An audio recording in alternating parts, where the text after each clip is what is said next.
All right, Compound Coalition video. I'm sitting here with my friend Jack Garland, and we're going to talk about farming and trains and small town stuff and anything we can think of. I'm going to talk. I have a ton of questions. He farms on a scale bigger than anything I've ever seen, and I don't know any farmers that farm big. So most of my audience, homesteaders and raised gardens and permaculture and ConAgra and Monsanto's the devil. So I just want to have that conversation, and we'll just go and we'll see where that leads us.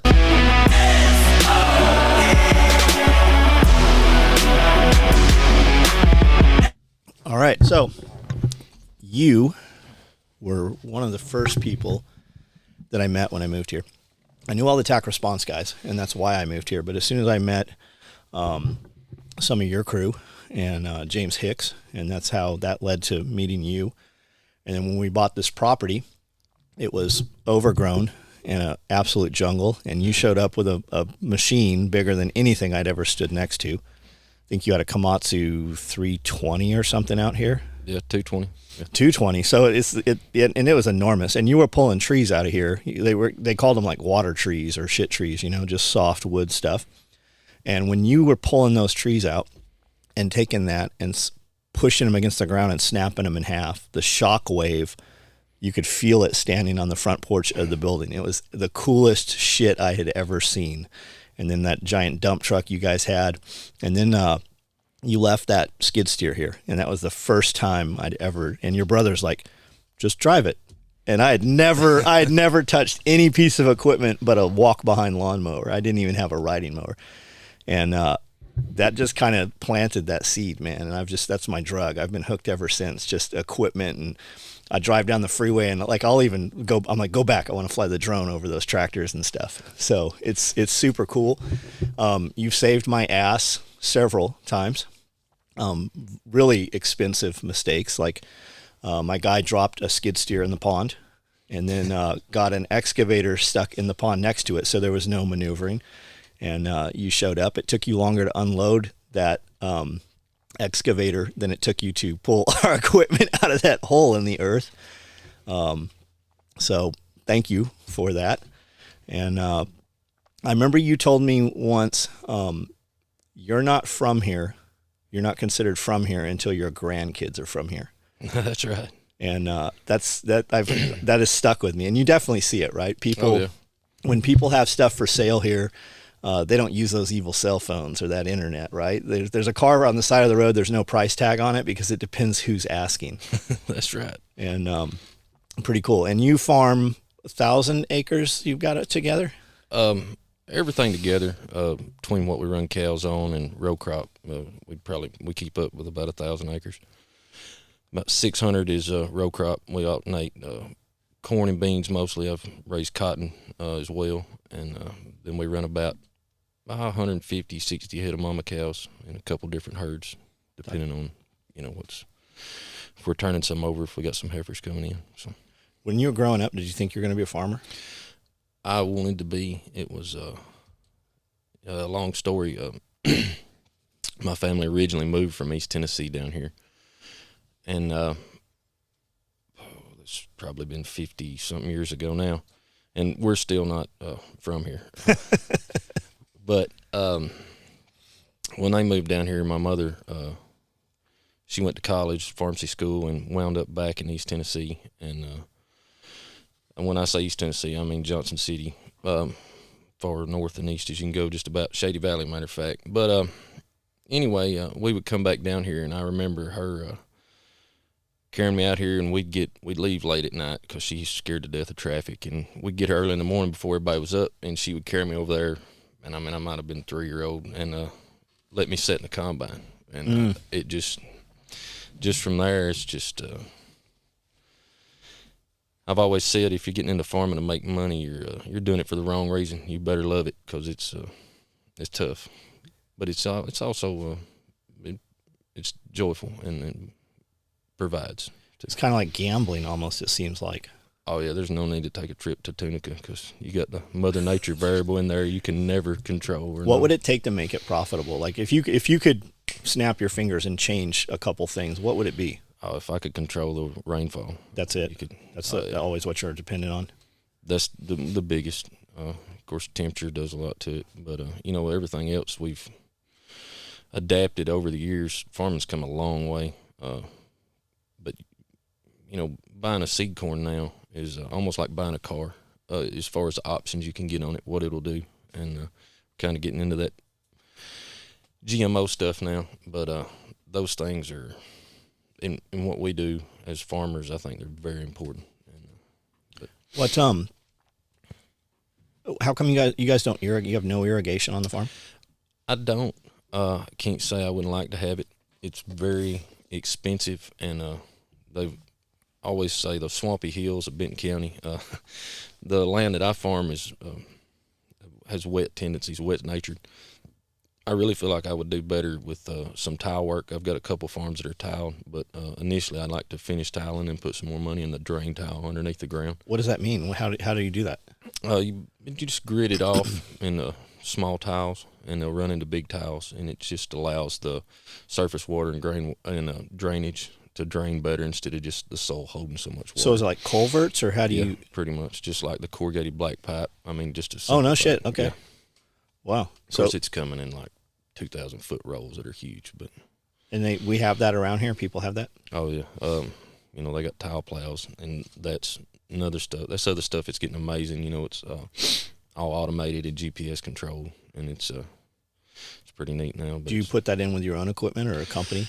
I've dug a bunch in small places with a excavator. I've not had a tile plow. There's farmers around me that have tile plows, but and there's people that just put in drain tile, but it's relatively expensive. Is that like the machine you see them put natural gas line in with? It kind of splits it and then puts it in the ground at the same time? No, it's some of them are like big excavators, and but it's just a plow, and it's a huge plow with a boot on it, and it'll start feeding that pipe through there. And there's some different styles that actually do some digging, like a giant ditch witch. But the thing about when you're laying the drain tile is once you start, and you're usually doing it in the off season, so it's wetter, you can't stop. If you get stuck, you have to keep going, because you cannot pull that plow out of the ground and change the elevation of the tile, or it's messed up everything you've done. So it's usually some pretty big, nasty stuff that's laying that tile. How deep do you usually want to put that? You'll have somebody come out and survey all that, but I'm going to say there's nothing that's less than 3 foot, just because of. Can you run weight over it? It doesn't mess it up like a septic field or anything? No, once you get it in there, it's I know one farm's been filed for 10 years. And where's it terminate to? Like, what's it go to? In drainage ditches or creeks. It'll, you can continue piping it into something a little bit bigger to carry the water until you get to where you're going with it. Or you can. And it's just to remove the swamp. Yep. Got it. Your farm was around for a long time before you guys got it, right? Yes, sir. It was a Russian company had it originally, I'd heard? Yeah, the family name was Russian, but it's a legacy farm, or was a legacy farm, and a bunch of neat history facts with it. How big was it in the old days? I don't really know. I'm going to say in the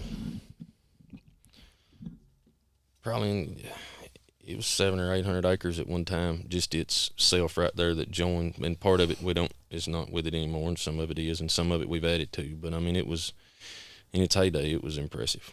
Would you get more land to farm, or are you kind of at capacity, everything you can do right now with what you got?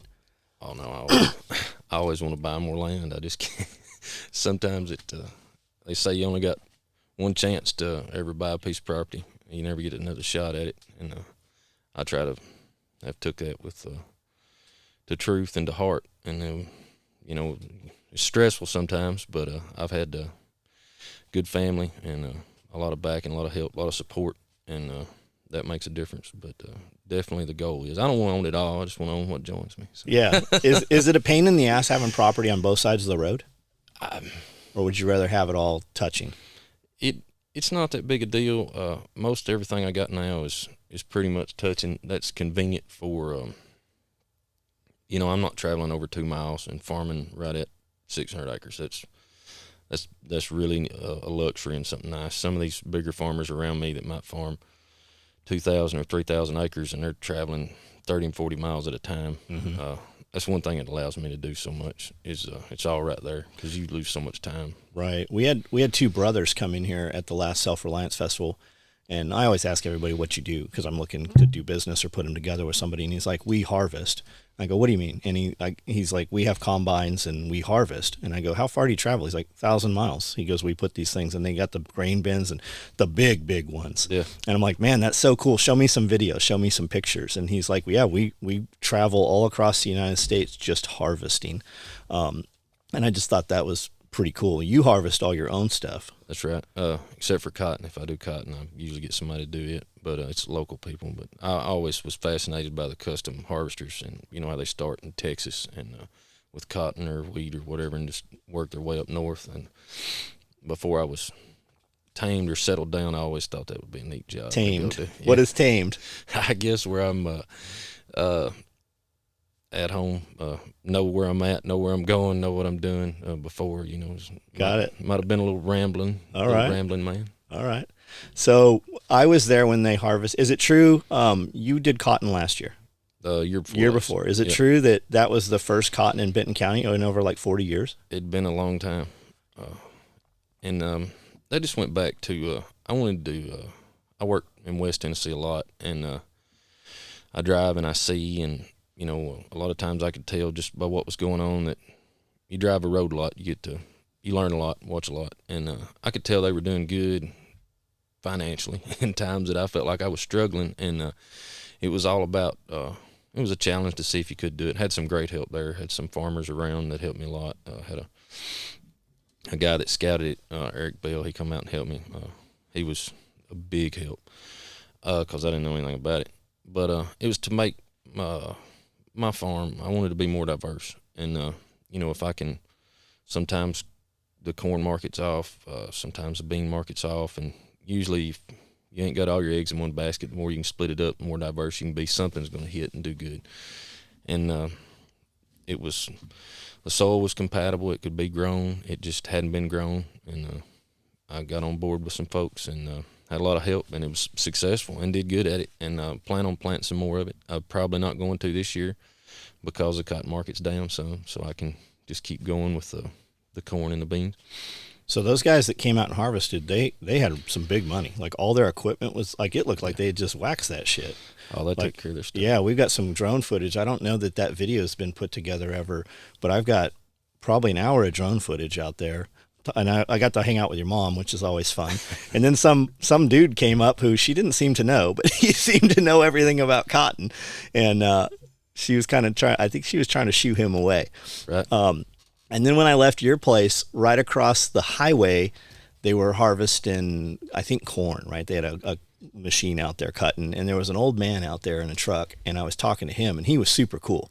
And I'm like, do you mind if I, film your stuff? And I droned it and got some with them. I never knew that they fill that tractor up and then they dump it into the wagon or whatever, the grain bin. I never had seen that happen. So they were doing that.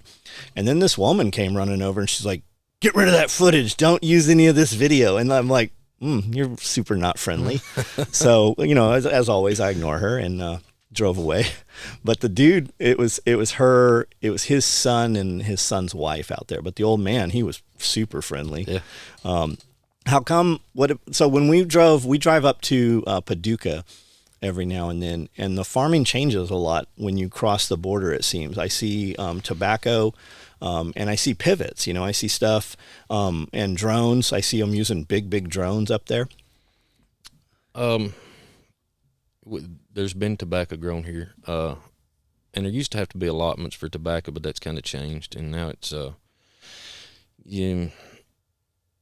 I guess it's kind of from what I understand, because I had never grown tobacco, and, my family did years and years ago, but it's, kind of a who you know with the tobacco companies of how much they're willing to buy, and that's how much you can grow. But the county just north of us at Murray's End, I think that's the largest tobacco producing county in Kentucky. Okay. That's where it was, Murray on the way up. Yeah. And it's big, it's labor intensive, and it's a lot of work, but it's a very profitable crop. Man, some of those plants are enormous when you're driving past them. Yeah. Some of it almost looks like hobby farms. It's very pretty and curated, and there's no weeds around any of it. It's pretty wild. There's a lot of I guess farm stands, like direct to consumer farm stands and stuff up there. Yeah. There's some very pretty little farms. Like you'd look at them on Instagram and be like, man, I'd like to live there.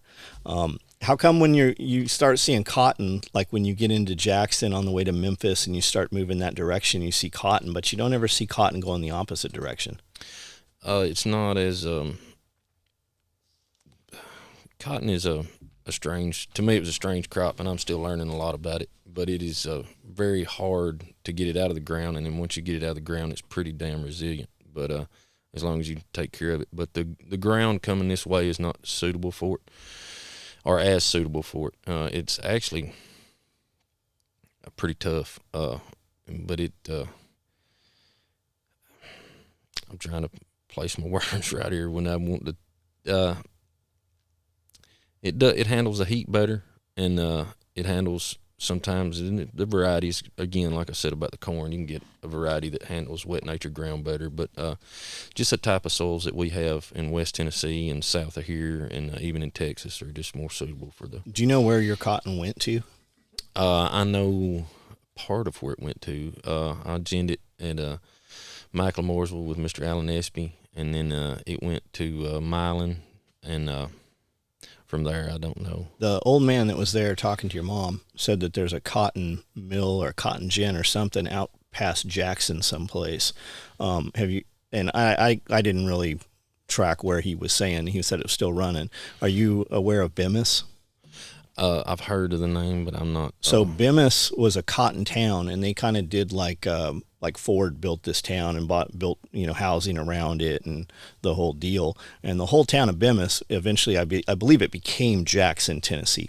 But the cotton mill was actually there until about 5-6 years ago when they tore it down. It was huge, like 14 stories, a massive facility, and there's very, very little of it left. Amanda and I actually went there and trespassed and did a bunch of videos and shit. Some of it's still there, kind of, but the 95% of it's gone. It's pretty wild, man, to see those old. There's a couple dudes that had flown a lot of drones and got permission to go in there right before they tore it down.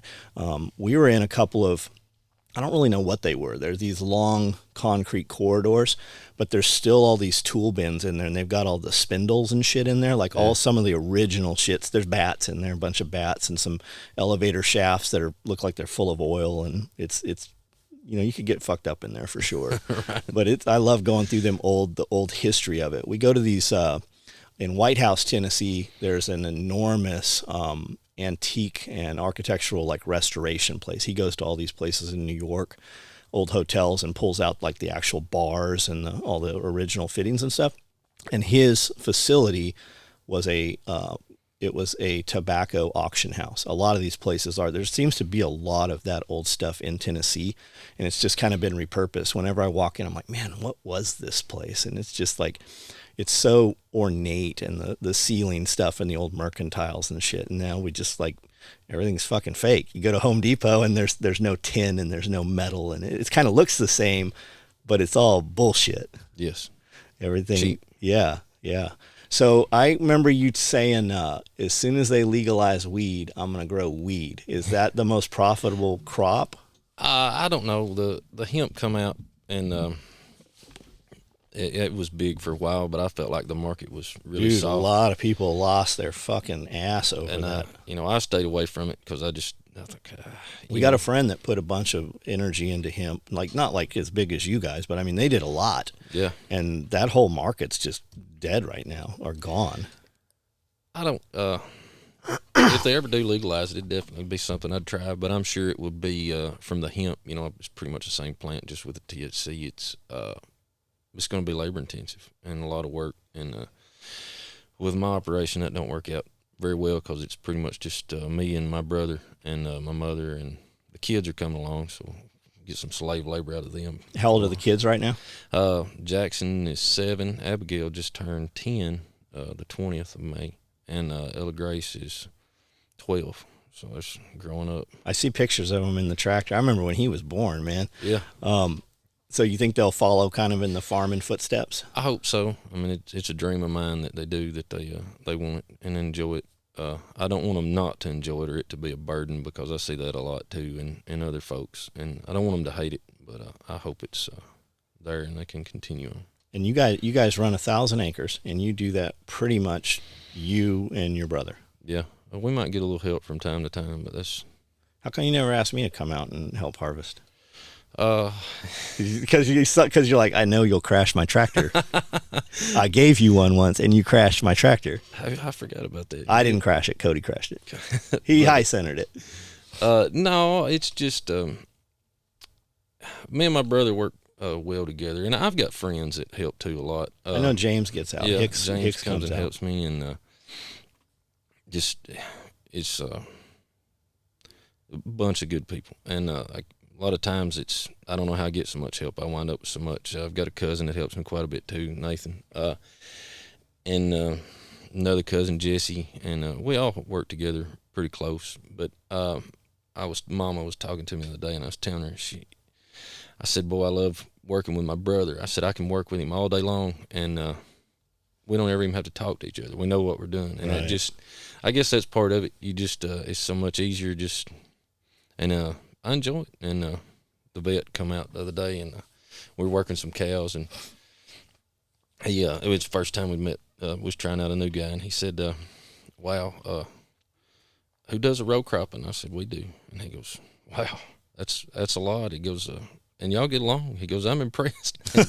and I guess a lot of times siblings don't. And I think there's 8 years in between us, but we've always got along and had a good relationship, and it's just.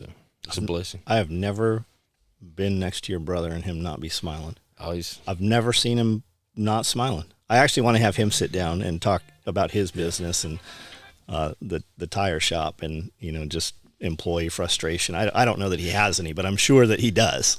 He has to. Lack of employees, I think, is his biggest frustration. Same, yeah. And, man, you drive past that place, and it is packed. Yeah, it's impressive that I thought he would do good. I figured it would take him a long time to build his business, where it was, man, he was just like almost instantly and got a lot of good customers and, a lot of good folks, and got some good help too. It just needs more of it. So if a man wanted to just decides he wants to be a farmer, what's your term of a farmer, right? My term would be, getting to see something from start to finish to grow and enjoying it and being proud of it. And it don't have to be anything. It don't have to be on a large scale or a small scale. Either one. That would be whether it be an animal or a plant. That's pretty much what I classify a farmer. What's the difference between a farmer and a rancher? I think ranchers are out west, I guess, and they deal a lot with cattle and horses, and we used to have horses when I was younger growing up. It's just a time thing. It's not saying it wasn't pleasurable, but they kind of do things a little different, I think. So I really couldn't, 9 acres here, I can't be really a farmer. I'm more a gardener. I think you got to have 14 acres for the government. Yep, for the tax advantages. Yeah. Can I just add like 10 more acres across the street? Does it have to touch so. Or? No, I think you can. That'll do it? Yeah. You should just give me like 7 of your acres. Yeah. Yeah. We'll just put a line around it and call it mine. But no, it's I think that and showing buying and selling of commodities pretty much get you in on some of the tax breaks. What's the definition of commodities? Well, my definition would probably not be correct, but I guess as a farmer, anything you produce. So people have or at least I did, right? I say people, but I think I thought you get 100 acres of property, and obviously you need some kind of tractor.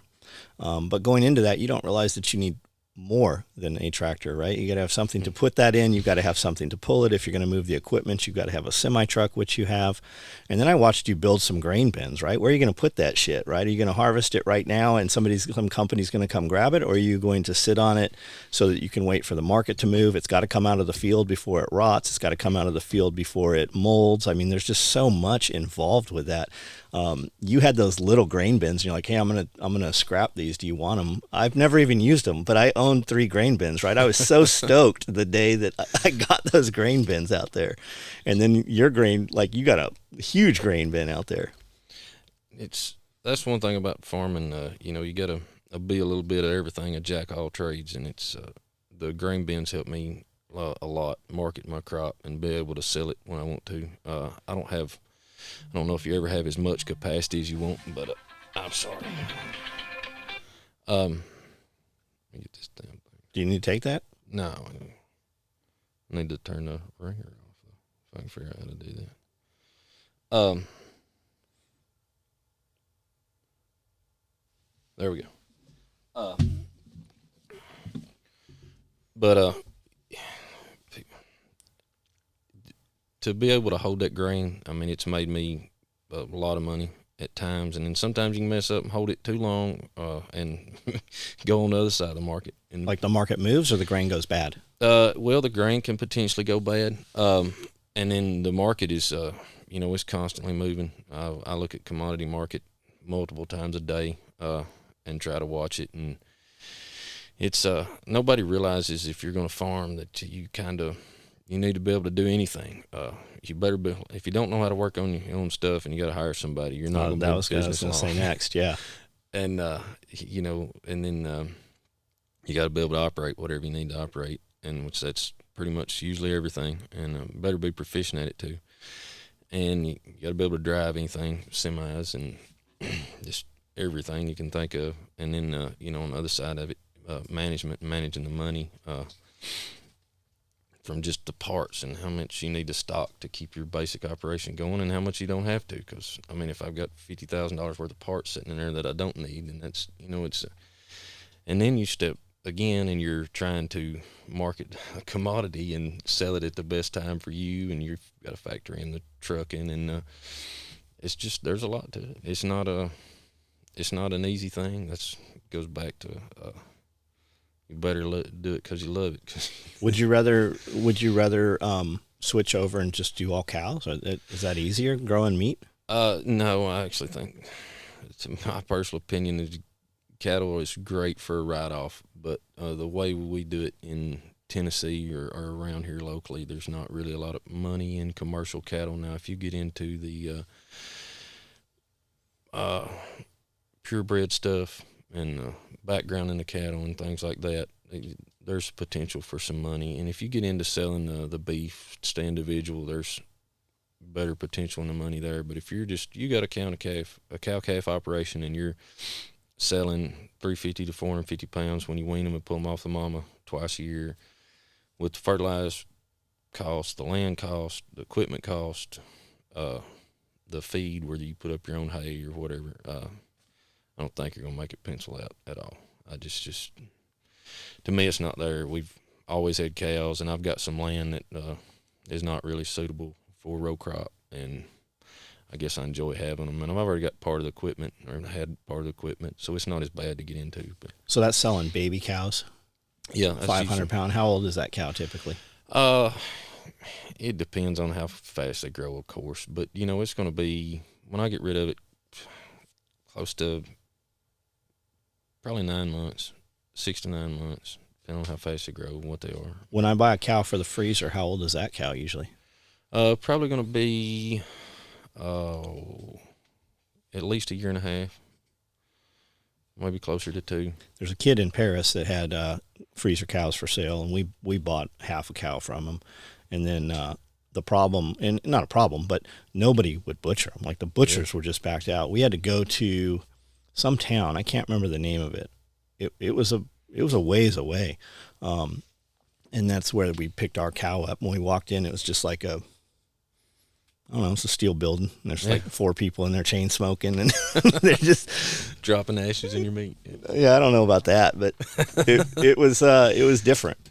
And that was grass finished, right? It wasn't corn finished. But he had lines, man. Like we knew somebody told us about it, and she was buying the other half of the cow, and he's always got his cows sold for meat. I mean, I don't know how. It's a high school kid, and his mom was kind of running the stuff. I mean, I never saw the farm. I mean, maybe he just had 10 cows, but it seemed like he was moving cows. Oh yeah, I mean that goes back to, and I've just not got to that point. But yeah, I think that's possible, and there's money there. And then your cows are born on the farm. Do you have any predator problems? Yes, I've had quite a bit of problem with the not as bad with the turkey vultures, but the new black buzzards that we have with the white wingtips. They are very aggressive, and I do not like them at all. And the coyotes, we've had some issues with coyotes too. So I heard those buzzards, they eat the eyeballs out of the calves. That's one of the first things they'll go after, is they'll pick their eyes out. And what do you do to combat that? Like, how do you? Well, so I can be legal, I get a permit through Farm Bureau, so I can be legal. And you have to protect your livestock, and that's one thing you really don't have any issues with. So even with the coyotes, is you have the right to protect your property, and and you got to do that. And it's not that I'm not saying I get any enjoyment about it. It's really a hassle, especially if but you just get in the habit of keeping a gun in the truck or the tractor. And I shot a coyote the other day. Those are all nuisance animals. You kill those on site. I mean, you don't even need, do you, for permits for coyotes? Not for the coyotes, the buzzards. Or the buzzard, because they're protected or something. And then you're not supposed to shoot coyotes at night. Wish you could do that more. But there's a lot of states that have passed that law, but some reason in Tennessee we're lacking. Yeah, there's a ton of, there's coyote hunting channels all over the place. They're hunting with thermals, and they call them in with those speaker rabbit calls and stuff. Yeah. They do, I guess it's just all coyotes. I was going to say predator, but they do those coyote hunts over in Paris. Yeah. And they pull in, they kill 1,000 of those damn dogs every time they do that shit. So, they're everywhere. So we're fenced here. So I don't know how you'd keep, your place is massive and you couldn't fence all of it. But our dogs, we have coyotes on the corridors back here on all the game cameras, but nothing comes over that fence. They, those dogs, they kill anything that comes inside here. The deer don't even come over. That's good. Mm-hmm. I don't know. It's been worse and it's been better, but there is definitely a predator problem. We had hawks coming down and eating chickens. Yes. We went from 20 chickens to 5 chickens in a matter of maybe 30 days, and there's just feathers everywhere.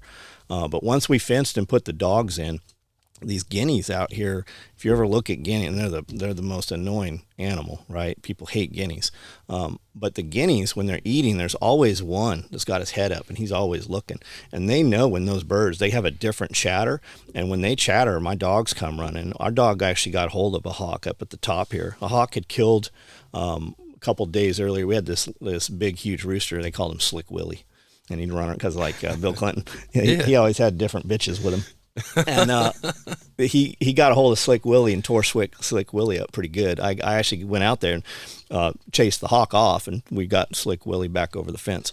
But a couple days later, that hawk came down on a bird on our side of the fence, and our dog I was standing out there when it happened, went tearing off, got a hold of that thing. The bird got away, but we don't have any hawk problems inside the fence line. Everything's outside the fence. That's good. And that's just Pyrenees. That's not even a big, aggressive dog. The other dogs are way more aggressive than those Pyrenees are.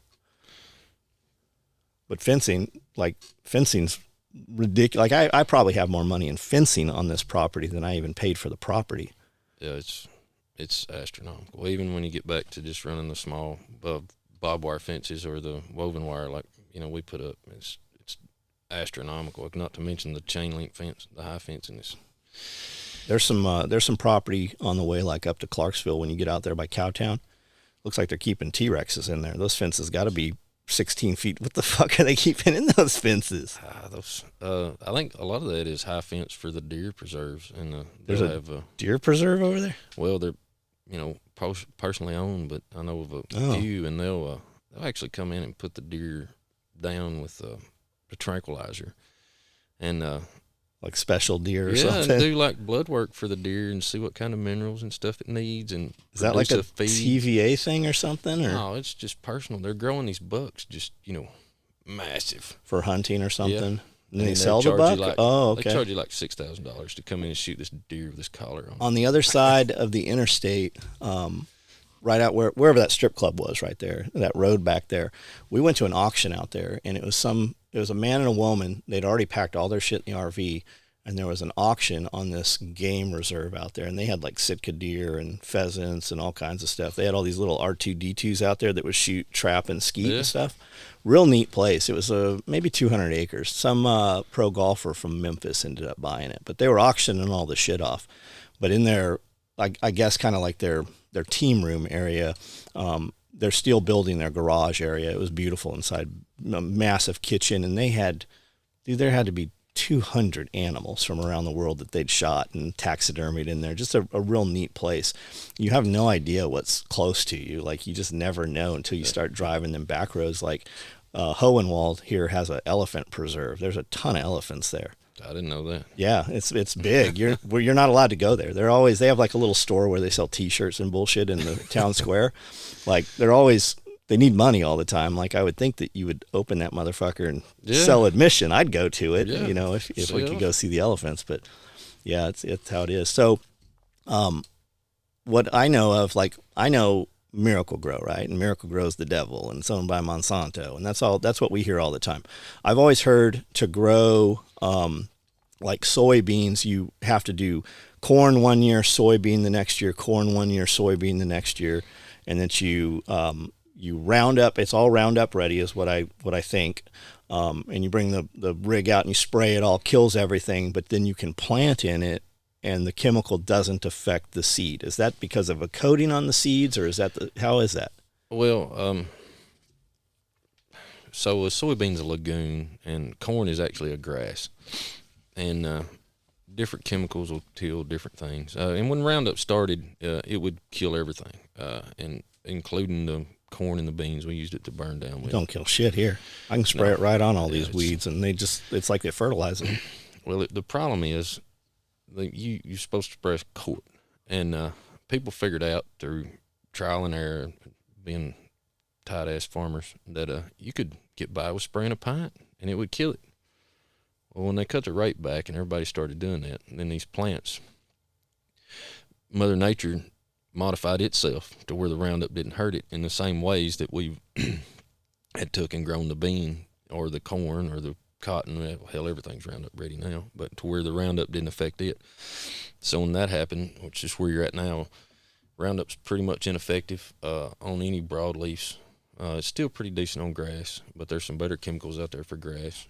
But and then most stuff now is dicamba, and everybody's scared to death of dicamba and drift and non-dicamba. And but they've made it work in the same way. But if you don't follow the label and you don't apply it right, it's kind of like the doctor always tells you, make sure to take all your antibiotics. The same things going on here with these chemicals. If you don't put down what you need to put down, then it's going to turn around and you'll have it developed immunity to it. And that's why I don't like to use, unless it's just a have-to case, or ever use antibiotics in my cows. Because when I need them, I want them to work. And if I don't need it, or I don't just look at a cow and go, boy, it looks bad, let me give it a shot of penicillin. I'm never going to do that. I'm going to make sure I've got an issue before I give it the penicillin, just because I want it to work as much as it can. And I think it's I may get off topic. It's all right. But you have resistance to some chemicals, and it's the market, there's constant research going on in developing and staying ahead of that. But it's definitely a necessity with the chemicals. I don't think, just for instance, in the early 1900s, 90% of the population was farmers. And in today's time, less than 2% of the population is farmers. And we're growing more food. And to do it on this scale, there's no way that you could do it without the technology and what we're doing with the chemicals and everything. I mean, it's a necessity at this point for us to continue to feed. And America does a hell of a job at it. Not that I'm just saying that because I'm a farmer, but I mean, we take care of it. We ain't struggling like everybody else. We actually do a good job. and America as a whole does a good job of that. But it's there's no way we could resort back, and I personally think the GMOs are a must. I don't see where they've hurt anything, but there's no way we can continue and on this scale to do what we're doing without some of that stuff. And I also get into the I just want grass-fed beef. I don't want any vaccinations or nothing of that. If you take a cow and do not vaccinate it, do not do anything to it, do not feed it any supplements, and you just let it sit out there and eat straight grass, that's going to be the poorest, most awful-looking thing you've ever had. And I said it just a minute ago, corn's actually a grass. Corn's not native to America. But it is, I'm going to take that back. It is native to America, but it's been very different.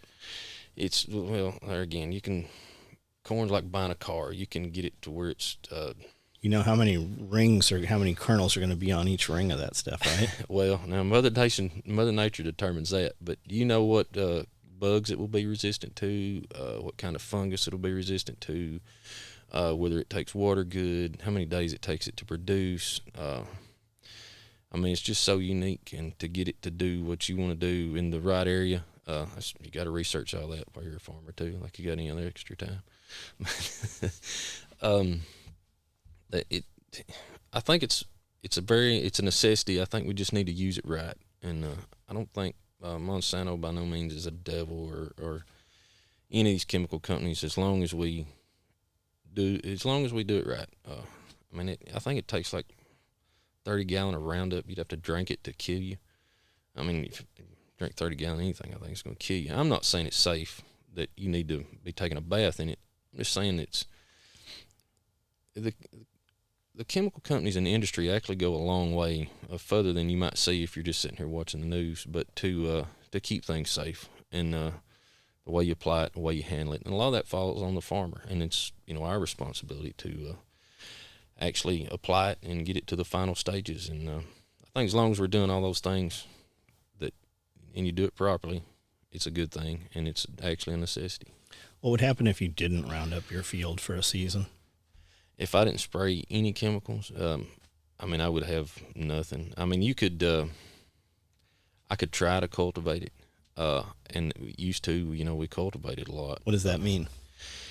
Well, that's one reason. Of course, you just plant in rows, but you'd have attachment on the tractor and just plow in between the rows until hopefully it got up to a certain point, and it would canopy. And we're plowing between the rows to kill the weeds? Yes. What happens if you don't kill the weeds? Why do we need to kill the weeds? Because you're potentially not going to have anything. So to make a pound of ragweed or weed matter that's going to compensate with a pound of corn foliage, just the plant foliage, it takes like 20, and this is close, but I can't remember, slips and some. It takes like 26 gallons of water to produce a pound of weed material. It takes like 7 gallons of water to produce a pound of corn material.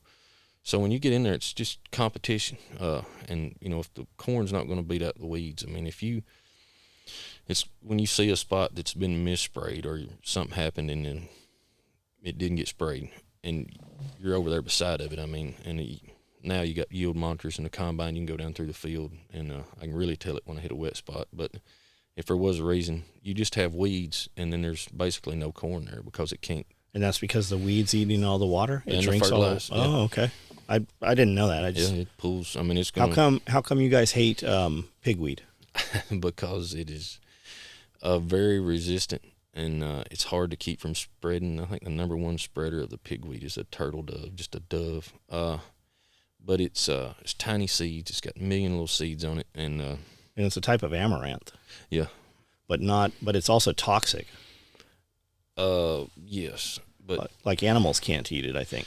No, bugs love it. Some bugs love it. I don't know which ones. So I've got all these raised beds out here in these carts, right? And I've got something that has shown up last year, and then this year it is insane. Like it's like I planted like wheatgrass in this thing, right? And when I use that photo app, picture this, it's pigweed. It's everywhere, and I don't know where it came from. I really think that it came out of because I brought in a bunch of Miracle-Gro soil, potting soil, and I think it was in that somehow because it's all over the place, and it's only where I put those. or it's coming somehow out of rabbit feed. Maybe it's in the rabbit feed because I took a bunch of rabbit manure and dumped the rabbit manure directly into the beds for fertilizer. But I couldn't imagine they're putting pigweed in rabbit feed. It wouldn't be on purpose, but there's corn in there or soybean meal or whatever when they make the pellets. Got it. And it's easy to pull out. It comes out real easy, but then it's like it's toxic. So I've just been putting it in the dumpster. Yeah, well, I mean, it's invasive, and it's tough. But thankfully, we've developed these beans that are dicamba resistant, and dicamba will kill the pigweed as long as you catch it small enough. You let the pigweed get up, and it will, 3 or 4 foot tall. Usually I want it to be 6 inches or less, really about 4 inches. I can kill it pretty easy then. That's how I'm pulling it by hand out of them beds. But I mean, that shit gets, what, 8, 10 feet it's tall? Massive. And it's just millions of tiny little seeds.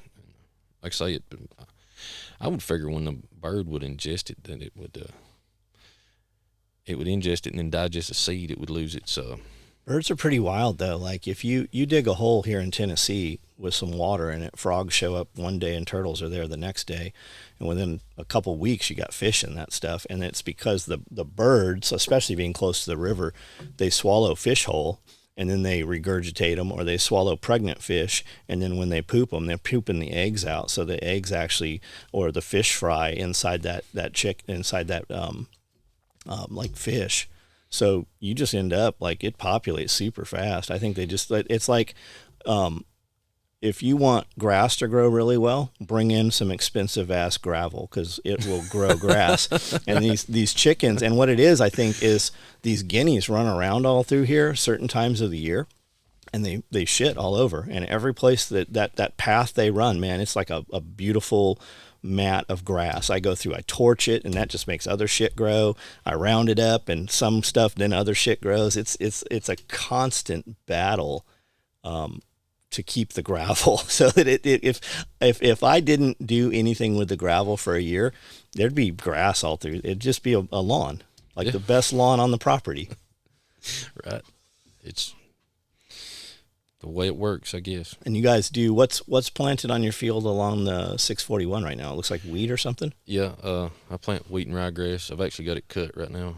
Probably here in just a little bit, fixing to go try to roll some of it up in some hay bales. But I usually plant about 75 to 100 acres of that a year. It's a really good hay. It's high in protein, and I'm able to come back and put a crop behind it as well. So I don't really leave any ground that I've just got for hay. Are you growing that for animal feed? Is that why you do it? It'd be cattle feed. Do you actually have the weed off of it? No, I bale it in what's called the dough stage. For lack of a better term, you can take the wheat and some people call it the milk stage, but you can mash the head of the wheat, and the wheat seeds will kind of pop like a zit. And it's you can get a little bit more protein out of it, but you lose some tonnage if you cut it in the boot stage when it's about the height of your boot. But I found that works better for me, so I'm cutting it early before the seed is still in there before I thrash it or anything. When we, right out front here where all these trees are, that used to be a cliff right there, and we brought in a bunch of cow pasture and catfish pond, dredge, and we built that dirt up. And you brought over a bunch of wheat seed. And you said, hey, get this in here right now because it'll put the roots down and it'll hold this dirt in place. Yeah. And that worked. And then we planted some other stuff in there also. And then eventually we cut that wheat down. That wheat still grows out there to this day. Still comes back. Was that just seeds you had? Or yeah. Okay. It's just something I raise wheat from time to time and thrash it. And sometimes I buy some. It just depends. A lot of times in the fall if I want to work something up, and it's real good for to help stop the erosion. But if I want to work something, sometimes I'll sow wheat on it, and I might kill it and just use it for a cover crop, or I might keep it and decide to thrash it. So when I drive around on the back roads back here in the middle of winter, I see it's just everything's dead, right? Dead grass, and then boom, like just beautiful green grass. Is that winter wheat? Is that what that is? That's wheat. And is it called winter wheat because it grows in the winter? That's right. In theory, could I plant multiple different kinds of grasses on the field out here so that it's green in the summer and green in the winter? I actually seed a lot of pastures that way to help with early grazing. But yes, I'm actually no-till wheat back in some of my pastures, and I'll have the wheat, and then the heat, when it starts getting warm and the cows will graze it, the wheat will dissipate, and then the fescue will come on. So do you feed fescue to your animals? Graze them, yes, and I put up fescue hay, orchard grass hay, and stuff in the past, but I don't anymore, just because I use the wheat and rye hay. What is orchard? I see that a lot. Orchard grass, is that just kind of whatever's growing there? No, it's got a little bigger head on it. It's got a stem kind of like fescue, but it'll have a bigger, almost a round head. I would like to have my dirt covered all year long to where it doesn't die out and become mud or anything else. It's doable. Fescue's not hardly as green, but it's pretty good. That, of course, Bermuda grass is going to be. So we bought, it had to be $1,500 worth of fescue at co-op, and we bought the non-clumping, right? We bought the ball field fescue. Yeah. And my guy spread it out there. I've got all kinds of video, and we spread it all over, and we put the hay out over it, and we had sprinklers on it, and then a storm came in, and all my fescue, you can see right out the door here, there's a strip of, it's got to be fescue because it's this tall. It's 100 times greener than anything else out there, and it grows really well, like in the shade right there is where it's growing. And everywhere we put it, there is no grass growing anywhere we put that shit. Grass the yard's tough to get going. Could you drill it? You can. I don't know that it's going to do any better. Just it needs minimal soil contact. I just drill it because I don't want to. I don't have to re-sow the other grass. I thought about getting like one of them 4-wheeler tow behind seeders, like a drill. I just thought maybe that would work better. My personal opinion, they work good, but the other's just as good. Just if you can get some soil contact on it. Just throw it out there by hand or get a thing. All the old timers used to try to reseed a lot when it would snow, and it would melt. And that's kind of a wise tale thing. But so put the seed on the snow, and then the snow melts, and then you've got moisture content there. When you cut wheat, does it kill it, or does wheat come back? No, it should kill it. There's sometimes you'll have some voluntary wheat come back, if you lose the seed, but it's generally not. What about barley? Could you plant a field in barley and it would look like grass? I guess you could. I've never had any experience with barley. I don't know what it looks like. I just want it to look pretty and be able to put sheep out there and have sheep eat it and not be, toxic or deficient to the sheep or whatever. I'm not experienced with barley. So a couple things about trains and railroad. Yeah. Did you grow up? Did you ever have a model train when you were a kid? Yeah. Did you? I think I did. I had a HO model train. We had a spare bedroom, like a junk room in the house. So I had a 4x8 sheet of plywood. And as a kid, you'd go to like Balboa Park, was this enormous park where all the museums in San Diego were. And there's a railroad museum in there, and they had it all curated in this beautiful setup, and these trains went all over the place. I was recently in Chattanooga, and they have a big model railroad in this place we were at there too. And then Chattanooga, you hear Chattanooga choo-choo and stuff. And when we run around, like in Collierville, outside of Memphis, there's this just a beautiful park, but they've got like some old Civil War trains there that are really neat, and they're set up kind of, you can go inside them, and they're set up as, they're like military trains.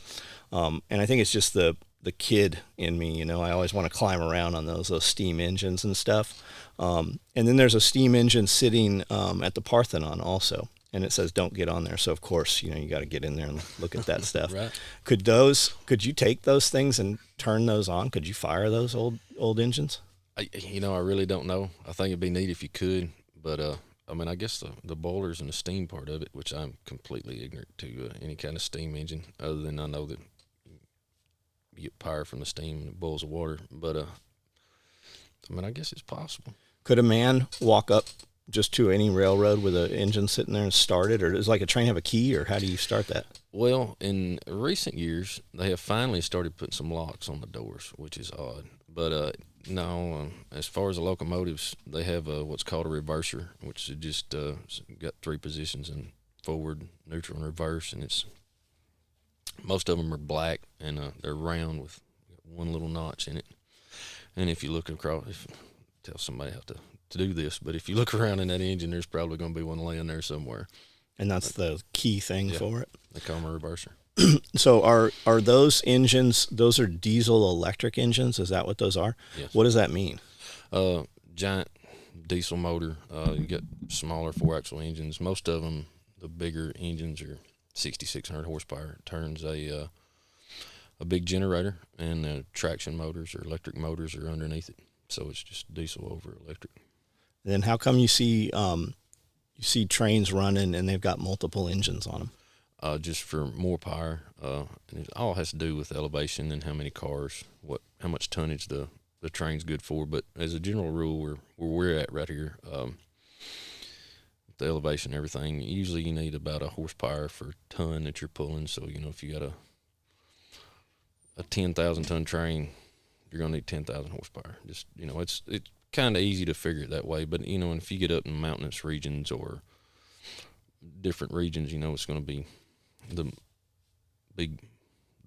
tonnage will require more or less horsepower. And how come you see engines at the back of the train sometimes? That's something new. They call it distributive power. It helps with the slack in the train when you're running it, because if you can imagine, we never had that when I was a locomotive engineer, but it would, from the front to the back, and you've got, 4 inches or more of slack in each car. And, you had to be real careful when you would take off and when you would stop, because you'd pull the train apart. Okay. Especially with all that horsepower. And when you put the trains in the middle or at the end, you kind of can control the slack a little bit better, because you're pushing from 2 parts of the train instead of just one. And it actually allows you to use less horsepower and move more freight. So. You ever see hobos? Oh, yeah. They just kind of like just riding along, no big deal, or? Yeah, I always tried not to mess with most of them. None of them that I ever messed or saw was aggressive. I was in Memphis one time, and we used to interchange with a bunch of different railroads down there, so we went to get on a train, and it was my job when I got on there to walk back through the engines and start them, however many I needed, because they'd be shut down. Most of them be shut down. They might leave one running, and I come across a woman and I think it's 3 or 4 kids, and they couldn't speak English. They were Mexican, and it was horrible, and they were scared to death. It was raining outside. They were in the train? Yeah, they were actually in the cab of I think it's the rear locomotive. Oh, like they had just got in there just for shelter, or were they planning on riding? I'm sure they've rode from somewhere, and I guess somebody just let them ride. Well, hell, they's like me. I went up there and like whatever food I had, I give it to them, because they were. But the ones I always encountered never were. Usually they were just glad to be riding, and that was their thing, and they didn't bother you. Seems like most train track, when you look at maps and stuff, most train track actually, you will see terrain of the United States that you'll never see from a road. Like it's not all parallel to a road or even near a road a lot of times. Especially when you get out west. Of course, I've not really ran out there much, but it is. There's a lot of beautiful things to see and a lot of different things to see. And most railroaders, if you're a conductor engineer, they usually travel the same section of track so much that it, I guess it gets to be boredom. But, I mean, you get to the point where you could tell if somebody bought a new vehicle or if somebody else was over their house, or, you just get to notice things because you travel the same route so often. But it is neat. The trains break down? They're surprisingly reliable. I have had them break down. But it's very. It surprised me when I went to work for the railroad how reliable. So you're not like stuck in the middle of nowhere. No. And then if you all of them have more than one engine on them mostly now. Most of the time. So you could push back with even if one went down. I've had 1 or 2 go dead. Something happened to it, but you got another one. When we first started, we run the SD40s, the older engines, and they were a lot more responsive. But they were like 4,000 horsepower, but they always run 3 of them together instead of just 2. Usually only needed 2, but one of them was, of course, they were made. This is going to be the mid 2000s. Most of them were made in the late 70s, early 80s. I mean, they were at least 30-year-old. And I mean, I couldn't believe how reliable they were. One of them would probably break down, but you still had another one there. So it's. And then are you typically, like, how many people are on a crew, like when a train's running? 2. There's only 2 people on the whole train? 2 people. And you guys are just up in the engine? Yep. How many seats are in an engine for people? Some of them up north have got like 5 seats, but most of the time there's 3, maybe 4. On the whole train? Oil in each engine, Oh, in each one. Okay. Yeah. But I don't think you can. They made some rules now. I don't even think you can ride any engine but the leader. Used to, it wasn't a rule, but I think it's a rule now. There's a lot of rules on the railroad. So I hear light rail. Is there a heavy rail also? Or medium? There's different weights of rail. Most of the rail, it's been standardized now as a 136-pound rail. So it's for every 3 foot it weighs 136 pounds. It's got a 6-inch base, and I think the ball height on it's 7 1/4. Don't hold me to that. It might be 7 3/4. I'd have to look that up. But and the older rail and a lot of the rail you see in the small yards and the industry leads and stuff, a lot of that's 90-pound. I've seen 80-pound rail, which is significantly less. And there's a little bit. I think we used to have some 141-pound rail, but it was it didn't have a very long life expectancy. But I see anvils made out of that stuff, and they're really expensive. Yeah, and I don't know why. And I'm not familiar with what a anvil should be made out of, but I would think it would be something more than mild steel. And unless that's Nippon rail, head hardened, I'd have to look at it. But most of that rail is just mild steel. Everybody thinks it's something hard. And there's a huge federal regulations and laws about having railroad metal or stealing railroad metal, I think is what it is. Is that correct? Yes, and it's all federal. I mean, it's a big deal, but everything's so lax now. It's kind of not a big deal. I mean, I wouldn't want to get caught with like a 40-foot piece of it. But how could you even pick up a 40-foot? I mean, you'd have to have equipment and shit, right? Man, have you seen these crackheads? They I was talking about Kenny Christopher. He called me one time. He's like, "Hey, we need you to come to the sheriff's department and pick up this 40-foot piece of rail."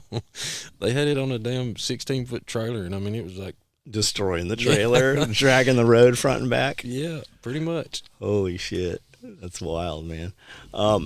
So from looking at rail track and stuff around here, it's like bedrock or some kind of crushed granite or something, and then they just set the rail ties on it, and then they set the track on the ties. Is that correct? Pretty much. It's the rail tie just floating there? Is it sitting there, or do they hammer it on the granite? That's it. It's tamped, with a tamper, but or used to do it by hand. But yeah, it's there's a plate that goes on top of the tie, and depending on the degree of curve and how much it needs to hold, what kind of plate you use. But that's it. Really? And now, like, they don't have dudes that go out there and move that shit now. They have a train that's beside the track that does all that stuff now. Well, you usually have what we call curfews, but kind of like shutdowns for different time slots. It might be an 8-hour curfew or a 6-hour curfew, and everything is pretty much mechanized now. But a team will come in depending on what their job is, and put in the ties, remove the old ties, and put in new ties. And it's like a mobile assembly line. You'll have a machine that comes through and paint and marks which ties are coming out, because you don't change them all at the same time. And then you'll have another machine that'll come by and will pull the spikes out of the tie. How come you don't change them all at the same time? Well, you can keep the track together and keep going over it with the So equipment. It actually slides them out somehow. Yeah. Okay. It's called a trip machine. Used to be called a TKO, but you can probably look them up on YouTube. It's pretty neat, but it actually has a set of jacks, and it'll grab the jacks will pick it up just a little bit, and then the arm, and it literally looks like a big hand will grab the tie, and just he'll grab it and push it out, and then you'll have to come back and grab it again and push it the rest of the way out. And they put them in with the same type machine.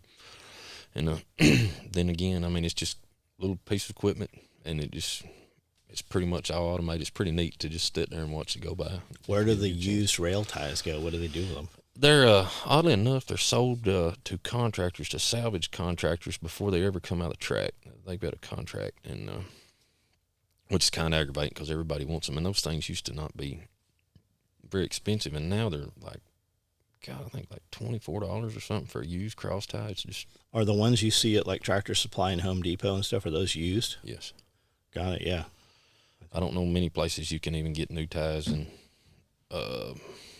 at all. You know what they're made of? Well, they used to all be oak, but they're mixed wood now.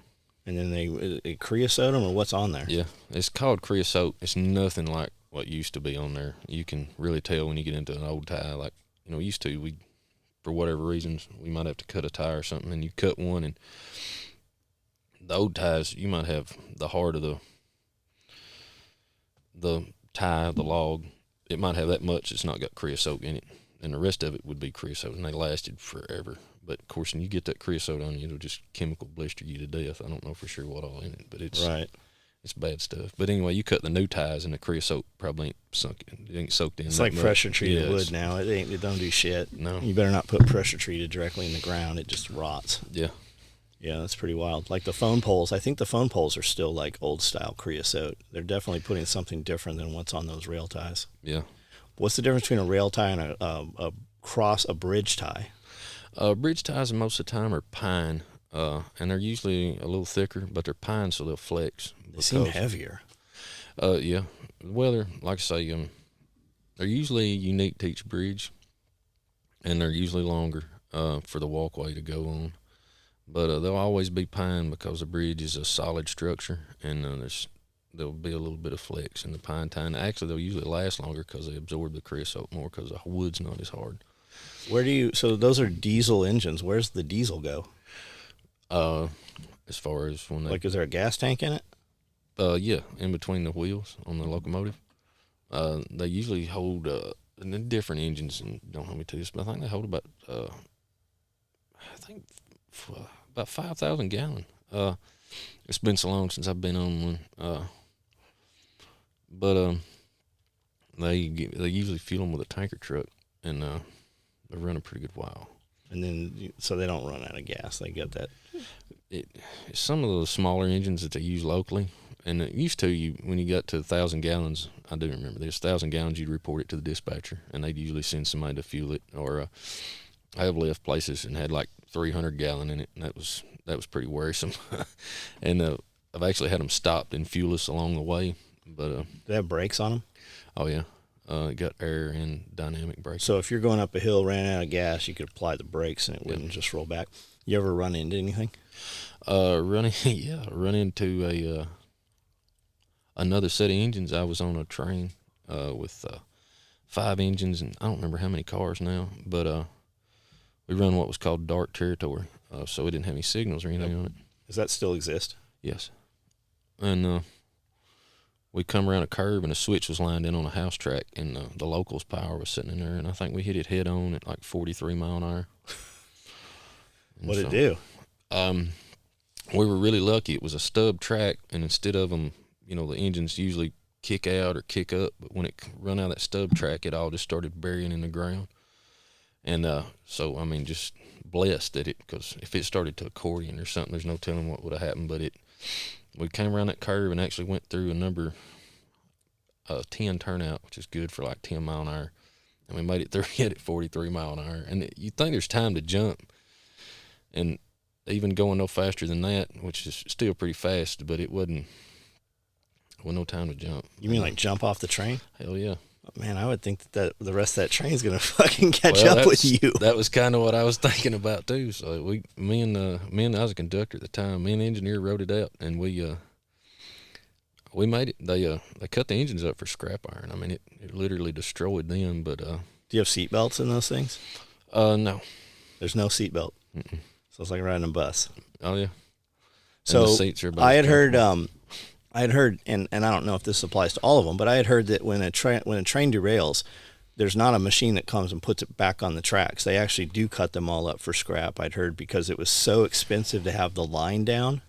Is that not true? Well, it's true in some cases, and a lot of times we might put it out of the way, but when we can and get the track going, that's obviously what we want to do first, is be as conservative as we can with the cars, and move the damaged cars out of the way, or if you can, get them back on the track and pull them somewhere to get them fixed.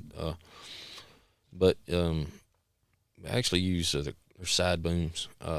They were actually invented, I think, to lay oil pipeline and stuff. And they're basically like big D8 dozers without a front blade on them, and they got a crane on them, and of course track hoes are used some too. But used to, it was definitely clear the line. You know, you might have, I don't know, $10 million worth of damage, but you might be holding up a train with however many more $1 million of, and once you start holding one up here, it's just, just domino effect. You're holding them up for miles and miles, and it's so hard to get back running and get it back on time. So a lot of times we'll come back and get the cars later, and sometimes if they're damaged enough, they'll be cut up, and then, of course, a lot of that stuff is, a lot of times they're loaded, sometimes they're not, but seen a bunch of auto racks derailed with, brand new cars on them, and there wouldn't be nothing wrong with them, but for the liability reasons, they'll come out and just shred every car. That's what I was going to ask you. What happens to all the cargo? What do you mean shred them? What's that look like? It's like a giant, just a giant shredder that they sit there and feed with a track hoe, and it just completely shreds all these cars, and they're brand new. I mean, like, you could have drove them off, but since the train derailed and they don't know, it might have a scratch or a dent in it, and the frame might have broke and you not know it. From a liability factor, they won't sell them for salvage or nothing. They've got to yeah, that's wild. They got to be destroyed. Yes, that hurts, because I mean it's wild. That's So I always heard, and I don't know if this is true, like we've got two little salvage construction material places, all good salvage here in town. And what I heard was when a semi-truck, has an accident out on the interstate somehow, he knows or gets a call or whatever, and then meets an insurance guy out at the wreck and like just buys the dented refrigerators right there. I figured that's kind of how the train stuff was. It used to be. They had their own place, and they would sell it to family members or people that work for the railroad. But they've done away with that. I guess it's too big a liability. They might have the environmental people that come out and clean up. I mean, they may do something with it, but it's not like that anymore, which is kind of strange. And I don't know why, but it's. Are you aware that there's people that own private train cars, and there's like these clubs and groups of dudes? I know Amtrak hooks up to them sometimes, but I watched some YouTube channels, and they're actually really good YouTube channels. But these guys have taken these like Pullman cars and sleeper cars, and they've got like a dining car that's a double decker. It's all glass topped and stuff. Super cool, like historic restorations and stuff. But they're like, yeah, we're supposed to hook up and we're going to, travel across the United States. But it seems like the train company guys actually hate those dudes, because I'm sure it's a pain in the ass for them to. Yeah, I can imagine. I never got to experience working on an Amtrak line. We did run like some presidential trains. I got to actually operate locomotive and ride on one of those. It's like when the railroad president comes out, and it's fancy. And some geometry cars. What's a geometry car? So it's very neat. You're pulling this car across the track at mainline speed, which could be up to 60, 70 mile an hour. And it's processing all this data. It checks the gauge of the track. It checks, there's a picture, it's sitting there continuously showing you that it archives, that shows you the rail wear. It's got like a picture of the rail and how full it should be, and then it shows how much it's wore as you go down through there, where it's wore at. It checks for cross level, which is how much one rail would be down other than the other one. It checks for profile, which is where the rail might have a dip in it. It's and a warp, which would be the difference in cross level on two rails that you add together. It's checking all the geometry of the track and doing it at 60 mile an hour, and it's just another tool for safety. But it's amazing how much data they collect out of that, and it spits it out, and it's kind of looks like a polygraph. It's a brush chart, and there's lines, guidelines that it can't, it don't need to go past, and you can find your defects. Or you find guys have to analyze that. Yeah, I'm surprised they don't have a program that does all that shit now. It's got a program that shows you where the defects are, but to find your defects or what's getting close, it was always a good tool to look at those brush charts. And that's when that's where they need to go replace that stuff and start working on them lines. Yep. What do you think's happened? How many trains derail a year? I heard it's like multiples a day in the United States. Small derailments, probably so. What's the difference between a small and a large derailment? Just like a one-wheel derailment where nothing turns over, and you can usually get them up with a set of re-railers or something. I'm sure there's multiple of those a day. How do you know that happened? Is it gauges or something tell you that? No, nothing on the engine. Usually the smaller derailments happen in smaller like industries and yard tracks, and there's all kind of different causes. But it feels kind of like the engine will feel kind of like if you do have an axle derailed, it's kind of like if you got a fishing pole and a fish is biting at your bait, but it ain't took it yet. You just that know makes any something's sense. off. It just feels a little different. Or you can look back in the mirror and say, "Oh shit!" But We're talking about on an engine, or would that be a car way down the line? on the engine. Usually with those small ones, you're close enough to Okay. it. Now, like if you're we had the end of a train derail the other day, and those guys, it'll go in emergency. When the airlines, the train comes apart, it'll go in emergency. But they never felt nothing or knew nothing. It was several cars on the rear end of the train, but it was, hell, you're a mile from it. Yeah. So that train is actually a mile long with all the cars? A lot of them are. Some of them are longer than that. I've had them, I think the longest one I ever had was like 12,000 feet. That's awesome until you're waiting for those gates to open. Yeah, right. You ever see cars get smashed? Yeah. Other than being on the train and seeing it, or running the engine and seeing it, it's been the only time.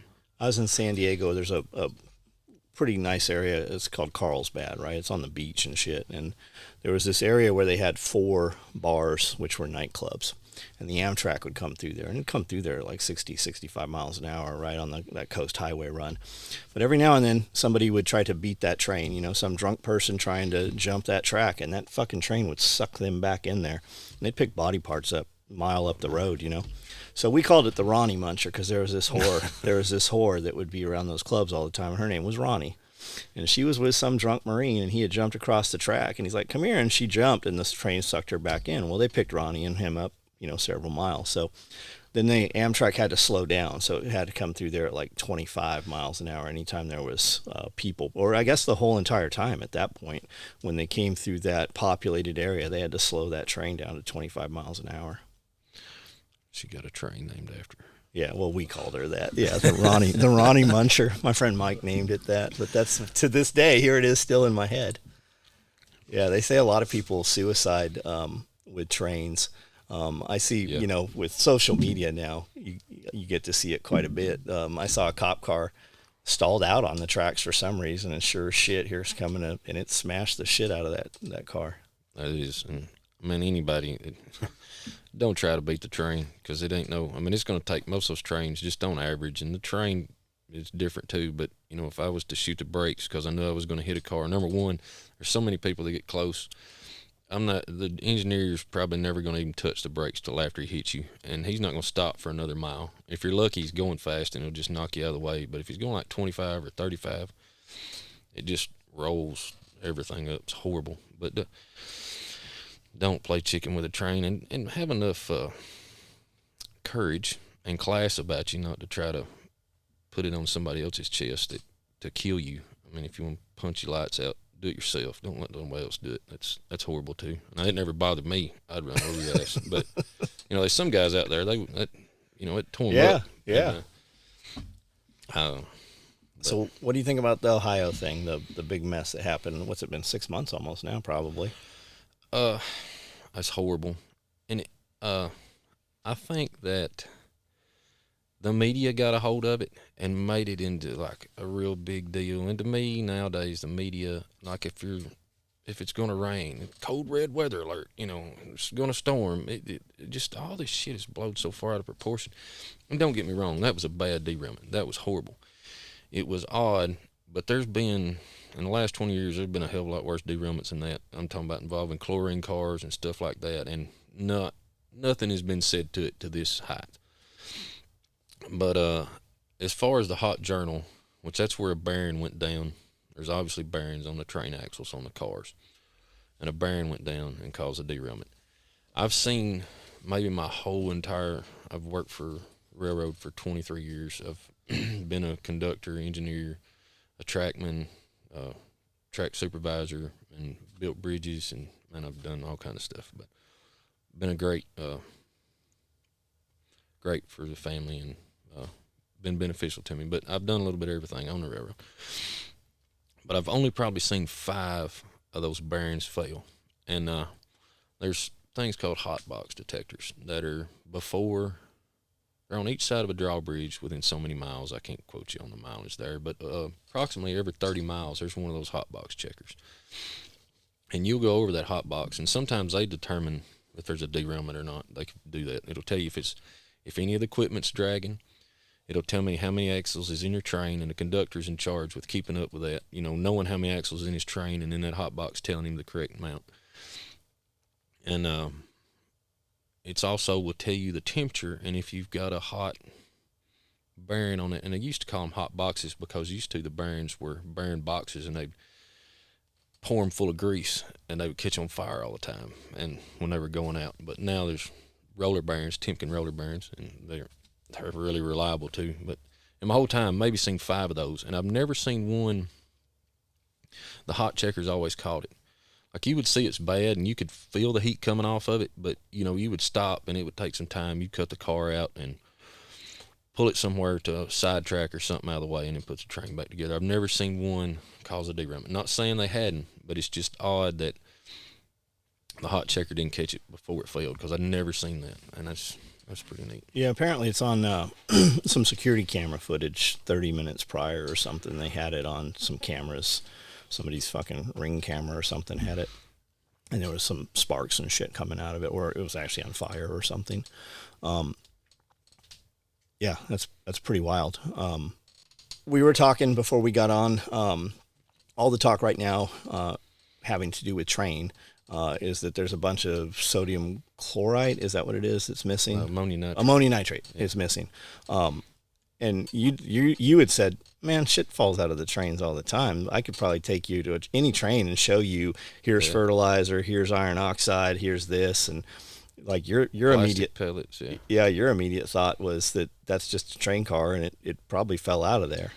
Yeah, I could be completely wrong, but I think again it's some kind of overhyped up media. I mean, I know it's not the first car of fertilizer that has been lost, because you see them all the time in hump yards and up and down the main line where the door's just cracked open, and as it sits there and vibrates, it's not enough coming out to make a pile, unless they stop.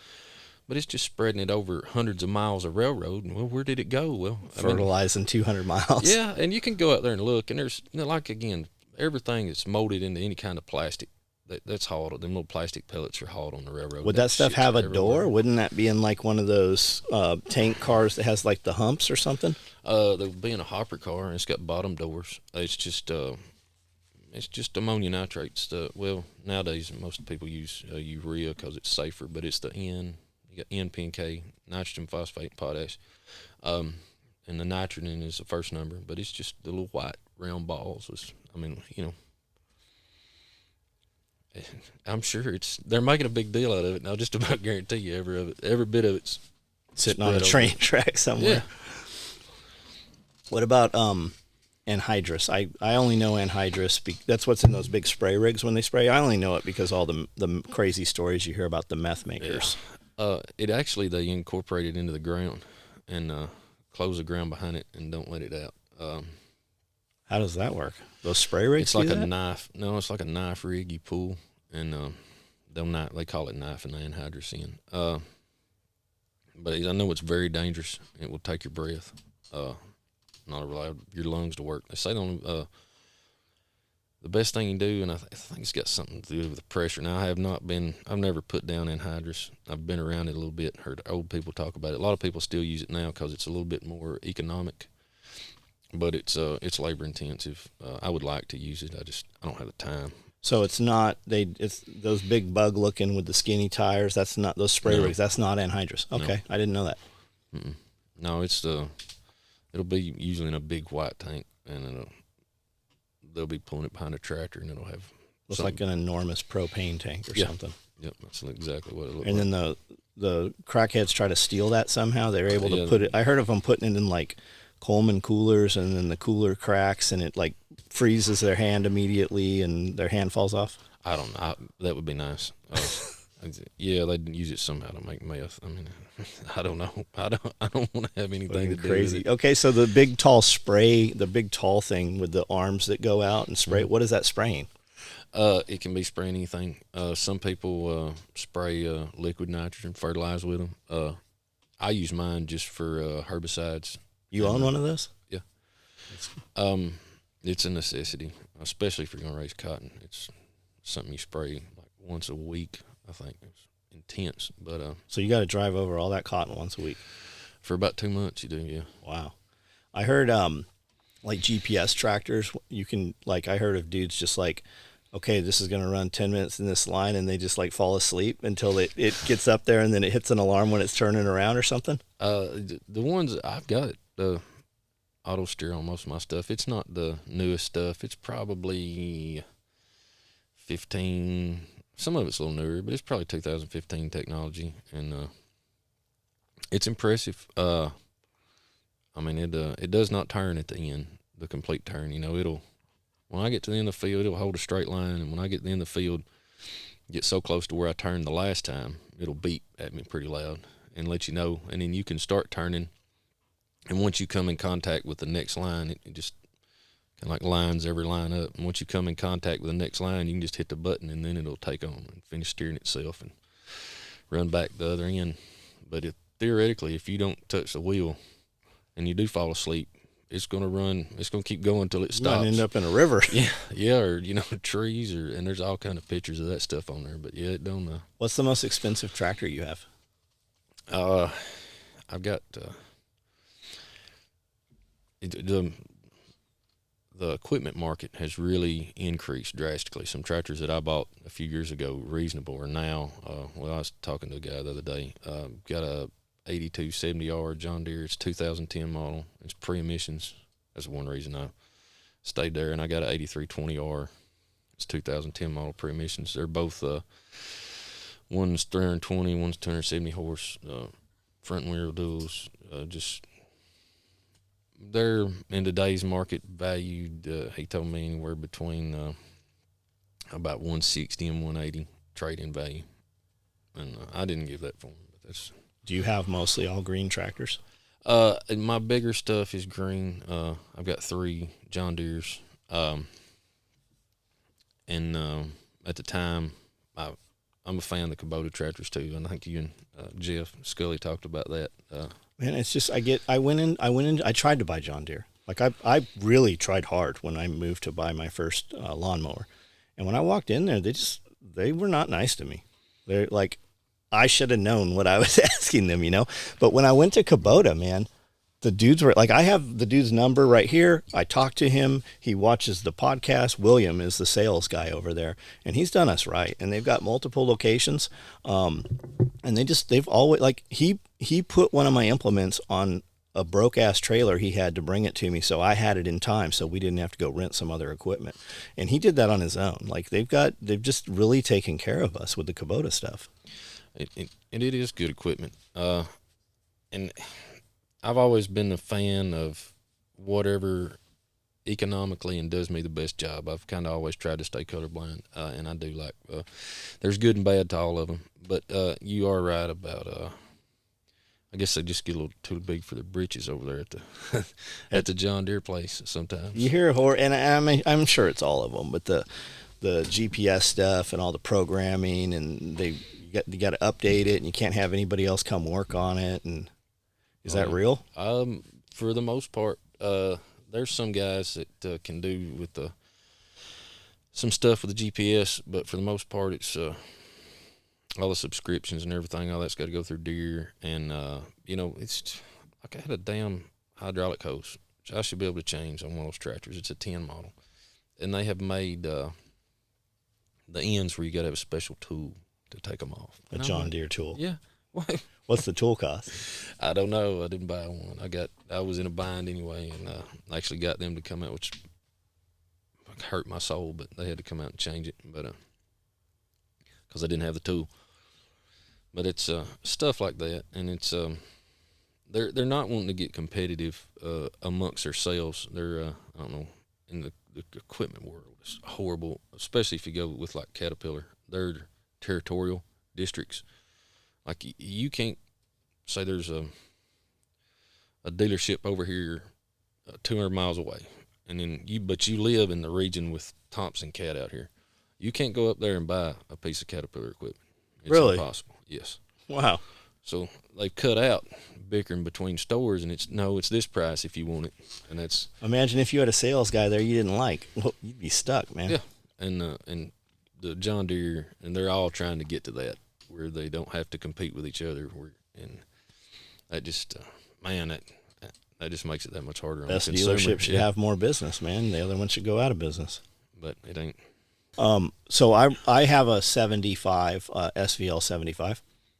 Which means it's under 75 horsepower because I don't have to have the DEF and all the nonsense. The 95 has the DEF, right? So I didn't go with the 95. And again, the dude, when I was looking at buying one, he's like, John, I've been to your place. All your stuff is cut with a machine the size of the 75. So if you get this other machine, you're going to have to recut. Maybe it was you that told me that. You're going to have to, because we used like a Takeuchi TL8 or something. Right. So the track and everything that was here was cut with the smaller machine. So we would have had to move more trees and stuff. And I already didn't want to cut any more trees down. So we went with that. And we don't have to have the DEF on that SVL 75 machine. I was on a live feed the other night, and somebody on my feed said that they're about to make that 50 horsepower. They're lowering that threshold so that even machines under 75, maybe I'm misunderstanding that, but I think that's what they said. I wouldn't doubt it.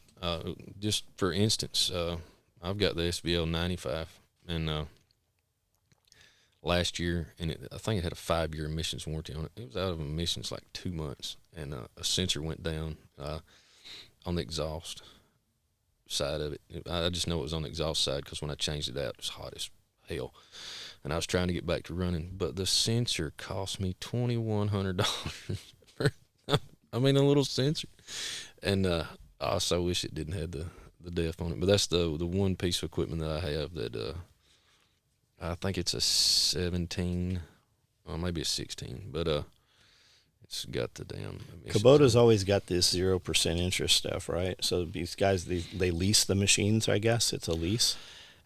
I have used a 0% interest on a couple of those tractors, and it's been great. And it's one of the few places, most of the time, we can sell it to you for this, or you can have 0% interest for this. But they were straight up real 0% interest, and I've got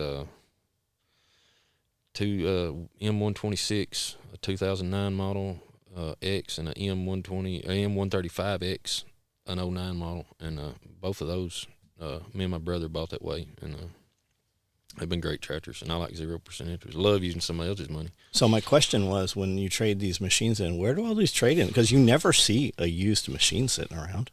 Where do they go? I don't know. That's a good question. I know with you see a few Kubotas. I've actually got a friend that works at the John Deere dealership, and he knows. He'll call me like, "Hey, I got this Kubota," and you'll see a few, but a lot of them, people don't trade in that much, and because of, I've had these tractors. The first one I bought was like 82 horse, and I think I bought it in 2002, and I've literally never had to do anything to it. And we use them, but other than basic maintenance, I've not had any issues, no big problems. I don't have to. I may have to have a metric wrench, which I don't like as much as a standard, but at least I don't have to have a tool from the dealership to do it. But been great piece of equipment. Is there anything farming wise where you're at right now that you would do differently if you were starting over?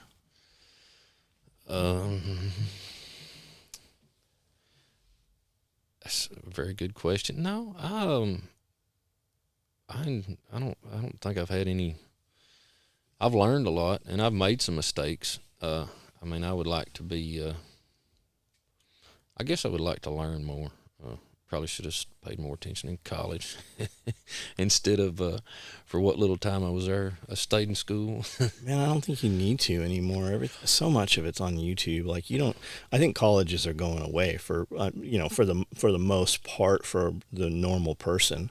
I agree with that 100%. As far as I don't think it's all you need. I think there's valuable things you can get there. But I was talking to a friend of mine the other day, and in this day and time, a skilled laborer versus somebody with a 4-year degree, I mean, they're gonna out earn them. They're gonna, and there's jobs out there for skilled. Just laborers. a laborer. It doesn't have to be skilled. Yeah, but I mean, you take some of these people that's got a trade, a 2-year, whether it be a pipe fitter, boilermaker, something like that. These guys are knocking money out. And they may have to travel a little bit, but what are you going to do with a 4-year degree? I mean, it's pretty much nothing anymore. Right. Right. Have you had issues finding farm hands? Yeah, it's pretty much non-existent. Why do you think that is? I don't think America wants to work anymore. I think we've raised, for the most part, not all of them, but for the most part, we have coddled and have lazy ass people that don't want to do anything. I mean, it's just a bottom line. I see your Facebook posts like free CrossFit. I've seen some of those posts. Burns me up so bad that we're gonna go pay to flip this tractor tire, and if you want to work out, come out here. I got 2,000 square bales to get up today. Come on. Why do you do square bales as opposed to a round bale? Most of the time I do round bale quite a bit, but also always try to keep some square hay on hand. I put up wheat straw before, but the square hay I'll crush my own feed a lot of times, and I'll use the square hay in it. And then if I got a sick cow down, or hell, everybody, it's just a necessity, something you need, some square hay. What do you mean crush your own feed? I've got a grinder mixer, and of course I grow my own corn, and then I'll supplement with soybean meal or cottonseed meal, and I've got a ratio. And you have a machine that does that? Yeah. Is that on a PTO or what is that? It is PTO driven. Can I buy super sacks of corn from you? Absolutely. Do you have sack? Like, where do I gotta bring my own sacks, or how's that work? Yeah. Usually, if I get seed in the super sacks a lot, but I'm usually not too friendly with them. I usually cut them open because I hate sitting there messing with them. Yeah. So yeah, if you got some sacks, or I've got some boxes that are pretty easy to handle. Yeah, but no, we can do that. So when I'm sure you heard, like I don't have cows or anything like you do. I've got chickens and small animal, a lot of rabbits and stuff. And then the whole thing with the Tractor Supply feed and all these birds going off, not laying eggs and stuff. There was kind of something to some of that, but I mean, it was also winter. And I think a lot of you just have so many people that are aware that the systems are just not right now. So they wanted to produce some own food. So you got a lot of first time chicken owners buying, and they're like, my chicken stopped laying. Well, yeah, you got 4 hours less daylight, But I've got multiple different pens of chickens, and I've taken some of my chickens and just feeding them whole kernel corn. And my intention was to take whole kernel and crack it. And then people are like, well, they got a gizzard, they grind that stuff up. And maybe they do, but I don't see kernels of corn in chicken shit, right? So they're eating it, and it's not passing through whole. So I took a pen, and all I've been feeding them is black oil sunflower and whole kernel corn. And then I've got another couple pens where I'm feeding just scratch. That's all they're getting. They're getting nothing else. My egg production is equal all the way across, even with the pens where I'm feeding high protein layer pellet. I can't tell a difference. The eggs look the same. The quantity of the eggs is the same. So I'm just like, well, shit, I can get corn, whole kernel corn, way cheaper in super sacks. And then I tell guys all the time, like, I'm talking to people who are not farming, right? They're just kind of like bought a homestead, have a small tractor. And I'm like, man, anytime you can move something with a piece of equipment where you don't have to throw 50-pound bags, it's preservation of yourself at the end of the day. As I get older, I agree with that 100%. I look back at some of the silly things I've done. Yeah, I'm twisting here in the chair because I unloaded 40 bags yesterday. I feel it right now. Yeah. So, I had heard that when a baby cow is born, they give them like 17 shots, like the first day they're born. Is that correct? No, that calf is probably not going to get a shot till, depending on when it was, till weaning time, and then it'll get from me. And I worm and I vaccinate. I vaccinate for a pink eye, black leg. And I run like a triangle 5 vaccine, and then I try to change my wormer up, but a lot of times my favorite wormer is a long range wormer. It's time released and that's 3 shots, and the cows will get pretty much the same 3 shots, and that's once a year, and that I do that, and then that's it, and everything, nothing goes in the meat, everything's under the skin, in the neck. I try to avoid, I've mentioned that before, I try to avoid penicillin antibiotics, unless they're a necessity. But there's no way that I would ever be interested in no kind of hormones, none of that shit. But I'm definitely not interested in even eating a cow that's not been vaccinated. I mean, I want that. Do you have one of those paintball things? I do have one, and it's just you may be able to get some different medicine for it now, but it's mainly just fly dope in it. Mm-hmm. Flies are horrible, but yeah. That's cool. I just saw one at the co-op, and I thought that's kind of cool. Yeah. I probably should get one of those. Yeah, right. Just be out here shooting each other with it. There you go. Maybe fly it. Right on. Well, man, we could keep going. You got anything you want to add? No, I just I appreciate it, and you said when we first met, we started out. Talked about all the stuff I've done for you. You've done a lot for me, and I appreciate that. I wish you'd ask me to do more stuff. Like I owe you way more than you owe me. So it's not a bad thing. No, we can do that. But definitely got to meet a lot of interesting people, and good things. Made a great relationship, and good friends. Farmers feed America. They do, and the trains move all of that. Move a lot of it. Yeah. And the biggest thing, if I've said anything, is do not try to beat a train. And if you're sitting on the track in a vehicle, get the hell out. And there'll be a sign there somewhere. Call that 1-800 number as quickly as you can, but do not sit in. They're still going to smash your car, but somebody will be on the way to help. Yeah. No, that's all I got. I enjoyed it. I appreciate it. Dude, man, thank you for coming on. Yes, sir. I appreciate you, man. Okay, buddy. Thanks.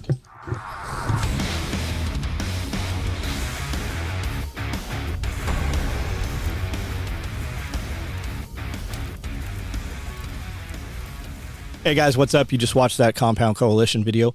If you like the show and you want to help support the show, I've got a couple ways that you can help do that doesn't take anything extra from you. We have a code with Harvest Right freeze dryers. If you ever are interested, I've done a lot of videos on them. I do a live every night at 9 o'clock. If you want to jump on, I can show you the Harvest Right. We can talk about freeze drying. I've got a code, an affiliate link, which gives us a little bit of the percentage of your sale if you would use our link that's on our website. I also have an Amazon store, and if you look at any of our YouTube videos, there's typically a link to something on Amazon. If you click that, it takes you straight to Amazon. Looks normal, doesn't cost you anything extra. It takes a couple percent away from Amazon, and it gives it to us. It's just a way to help support us for the content we put out. If you use Amazon anyways, please use our link. That helps us out a little bit. EMP Shield. If you're not familiar with them, just Google EMP Shield, look on YouTube, EMP Shield. Protects your stuff from EMP as well as lightning strike. And we have a code, it's code SOE, takes $50 off of your order. So you'll get a $50 discount, gives us a little bit of money out of there also. And they have EMP Shield, whole house EMP Shield. They have EMP Shield for vehicles, SUVs, side-by-sides. Just check them out, empshield.com. We know all the guys over there at the company. Awesome people, awesome product. So those are a couple ways you can help support us. Doesn't cost you anything extra. And thanks for checking out our content, guys.